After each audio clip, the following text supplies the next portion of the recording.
Ukraina keluhkan Iron Dome Israel yang membeli lawan rudal Rusia.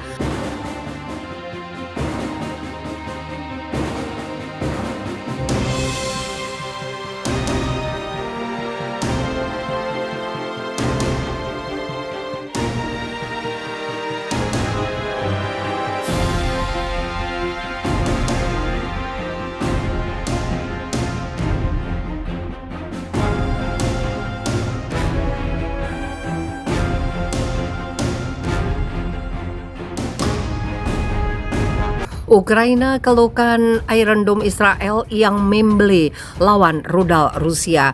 Pernyataan kontradiktif disampaikan pemerintah Ukraina terkait sistem pertahanan Iron Dome buatan Israel. Jika sebelumnya Ukraina mengagung-agungkan dan mengemis untuk mendapatkan Iron Dome, kini hal berbeda disampaikan Menteri Pertahanan Ukraina, Oleksiy Reznikov. Menurut Reznikov, sistem pertahanan anti-rudal Iron Dome andalan Israel tersebut dibuat tidak berkutik melawan rudal-rudal super canggih Rusia. Pernyataan Reznikov itu tentu sangat kontras dengan pernyataan Duta Besar Ukraina untuk Israel, Yevgen Kornichuk, yang sebelumnya sangat mengagung-agungkan Iron Dome. Kami butuh bantuan Israel. Kami butuh Iron Dome yang akan berguna untuk menyelamatkan wanita dan anak-anak kami dari rudal-rudal Rusia di wilayah kami, kata Kornichuk. Saat itu, seperti dilansir Jerusalem Post Senin 11 Juli. Namun rupanya, Iron Dome Israel yang cukup dikenal luas kemampuannya tersebut dibuat membeli saat melawan rudal-rudal Rusia. Hal itu diungkapkan langsung oleh Reznikov dalam sebuah pertemuan Forbes. Kita semua tahu dengan Israel yang mampu melindungi wilayah udaranya dengan baik. Kita semua juga tahu nama Iron Dome, tapi faktanya itu tidak 100% melindungi. Fakta lain, saya telah pergi ke Israel dan berbicara dengan pabrikan dan pihak terkait di sana. Iron Dome dibuat hanya untuk melawan rudal pelan, rendah, jangkauan dan kecil sehingga tidak dapat melawan rudal jarak menengah dan balistik, kata Reznikov. Sebagai data pendukung, Iron Dome merupakan sistem pertahanan anti-rudal yang dikembangkan mulai tahun 2007 oleh Rafael Advanced Defense System dan Israel Aerospace Industry. Dikembangkan menyusul serangan berdarah roket Hizbullah pada 2006 yang menewaskan puluhan rakyat Israel saat itu. Kini sistem pertahanan anti-rudal itu juga menjadi andalan Israel untuk mencegat dan menghancurkan roket kiriman Hamas. Israel sendiri mengembangkan sistem pertahanan anti-rudal dengan bantuan Amerika Serikat yang telah mengucurkan bantuan dana sebesar 2,8 triliun rupiah.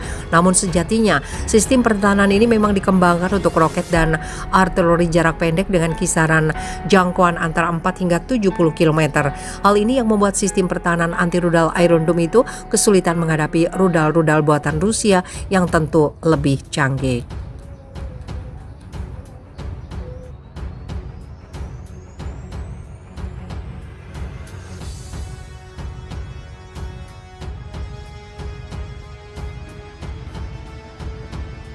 Perang kian ngeri, Rusia ancam NATO, PD3 Ukraina harus nyerah. Perang Rusia-Ukraina masih terus bergulir di hari yang ke-126. Berikut beberapa peristiwa dan kejadian terkait perang terjadi. Berikut dirangkum CNBC Indonesia dari berbagai sumber. Ancaman Perang Dunia Ketiga diberikan Rusia ke NATO pada hari Senin kemarin. Hal itu terkait wilayah Ukraina yang dianeksasi Kremlin sejak 2014 Crimea. Bagi kami, Crimea adalah bagian dari Rusia dan itu berarti selamanya. Setiap upaya untuk melanggar batas Crimea adalah deklarasi perang terhadap negara kami, tegas Wakil Ketua Dewan Keamanan Rusia Dmitry Medvedev.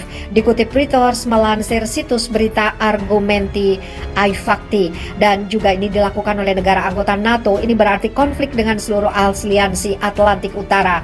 Perang Dunia Ketiga sebuah bencana total. Tambahnya, Presiden Turki Recep Tayyip Erdogan membuat pernyataan mengejutkan. Turki yang selama ini menolak bergabungnya Finlandia dan Swedia kini menyetujui kehadiran kedua negara. Presiden Turki Recep Tayyip Erdogan mencabut penentangannya terhadap Swedia dan Finlandia. Ini setelah pembicaraan genting dengan para pemimpin kedua negara Nordik di KTT NATO di Madrid, Spanyol. Turki pada dasarnya dapat memveto Finlandia dan Swedia Swedia karena di NATO ada aturan bahwa semua anggota harus setuju dengan menerima anggota baru. Ankara telah mendapatkan apa yang diinginkannya, kata kantor kepresidenan Turki dimuat AFP. Turki telah membuat keuntungan yang signifikan dalam perang melawan organisasi teroris. Tegas pemerintah Erdogan lagi merujuk kelompok Kurdi yang diklaim didukung Finlandia dan Swedia yang jadi alasan penolakan. Kelompok 7 atau G7 bersumpah untuk membuat Rusia membayar serangan ke Ukraina. Kanselir Jerman Olaf Scholz menekankan bahwa Presiden Vladimir Putin tidak boleh dibiarkan menang. G7 bersatu dalam mendukung Ukraina. Kanselir Jerman Olaf Scholz pada konferensi pers di akhir pertemuan puncak 3 hari kelompok negara maju itu. Kami akan terus menjaga dan menaikkan biaya ekonomi dan politik dari perang ini untuk Presiden Putin dan rezimnya. Dalam pernyataan berbeda, sumber pejabat Amerika Serikat mengatakan para pemimpin G7 setuju untuk menerapkan batas atas pada harga minyak Rusia. Ini yakini bisa memiskinkan Rusia karena memotong pendapatan Kremlin.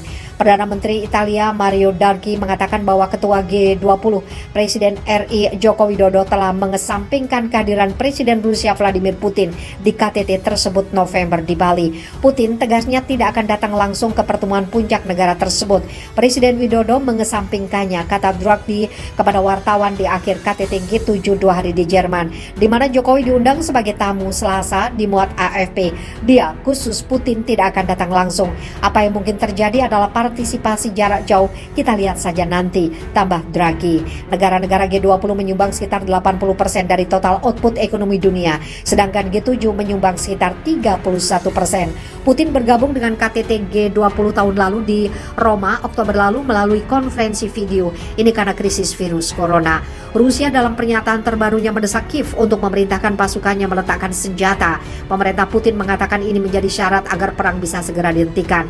Pihak Ukraina dapat menghentikan segalanya sebelum akhir hari ini, kata juru bicara Kremlin Dmitry Peskov kepada wartawan. Perintah agar unit nasionalis meletakkan senjata mereka diperlukan. Para pejabat Ukraina mengatakan sedikitnya 18 orang tewas, 59 terluka dalam serangan rudal Rusia di sebuah pusat perbelanjaan di Ukraina Tengah. Korban diyakini akan makin bertambah mengingat rudal meluncur dari bomber Rusia di jam sibuk warga. Presiden Ukraina Volodymyr Zelensky mengatakan Rusia harus dicap sebagai negara sponsor terorisme. Setelah serangan itu, negara G7 juga menyebutnya sebagai kejahatan perang. Meski demikian, militer Rusia mengatakan target serangan itu sebenarnya adalah gudang senjata. Namun ledakan yang dihasilkan memicu kebakaran di pusat perbelanjaan yang diklaim sebenarnya sudah ditutup pada saat serangan.